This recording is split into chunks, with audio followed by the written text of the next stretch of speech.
போக்குவரத்துக்கு இடையூறு ஏற்படுத்தும் வகையில் சாலையோரங்களில் கடைகள் அமைத்தால் 500 ரூபாய் அபராதம் விதிக்கப்படும் என்று மண்ணாடிப்பட்டு கொம்யூன் பஞ்சாயத்து ஆணையர் எழிலரசன் எச்சரிக்கை விடுத்துள்ளார். புதுச்சேரி மதகடிப்பட்டு பகுதியில் நடைபெற வாரச்சந்தையை மண்ணாடிப்பட்டு கொம்யூன் பஞ்சாயத்து ஆணையர் எழிலரசன் ஆய்வு செய்தார். வியாபாரிகள் சிலர் சாலையோரங்களிலேயே கடைகள் அமைத்திருந்தனர். இதனால் அங்கு கடும் போக்குவரத்து நெரிசல் ஏற்பட்டது.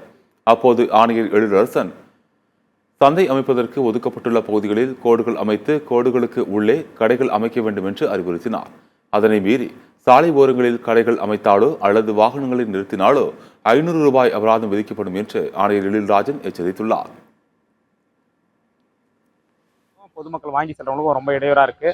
அப்புறம் போக்குவரத்து இடையூறா இருக்கும் ஒரு சின்ன சிரமங்கள்லாம் சொன்னாங்க. அதன் அடிப்படையில் சரியா பாதை அமைச்சு அவங்களுக்கு போக்குவரத்து இடையூறு இல்லாமல் ரோட்டு பக்கமாக இருந்த கடைகளை எல்லாம் உள்பக்கமாக திருப்பி வண்டிகள் எல்லாம் வாகனங்கள்லாம் உள்ள வர வச்சு அந்த வாகனம் உள்ள வெளியிலிருந்து வாங்காத அளவுக்கு உள்ள வர வச்சு அவங்க அதை வாங்குற மாதிரி வியாபாரம் நடக்கிற மாதிரி நாங்கள் ஏற்பாடு பண்ணிக்கிறோம். பொதுமக்களும் இதை இடைஞ்சல் இல்லாமல் வாங்கிட்டு போகிறாங்க. வியாபாரிகளும் அந்த சிரமம் இல்லாமல் இருக்குதுன்னு சொல்லிட்டு ரொம்ப சந்தோஷப்படுறாங்க. இதில் வேற ஏதாவது அதை சொல்லி அவங்க தவறாக நடக்கும் பட்சத்தில் அவங்க மேலே கொம்யூன் பஞ்சாயத்து சட்டப்படி நடவடிக்கை எடுப்போம் சொல்லியிருக்கிறோம். அவங்களுக்கு கடைகளுக்கு 500 ரூபா போடுவோம்னு சொல்லியிருக்கோம். நாங்கள் மீறி கடைகளை நாங்கள் வரையறுக்கப்பட்ட இடத்த தாண்டி அவங்க கடையில் போடக்கூடாது. போட்டிருந்தா அதை ஜப்தி அதை எடுக்க நடவடிக்கை மட்டும் இல்லாமல் ஃபைனும் போடுவோம் சொல்லியிருக்கோம்.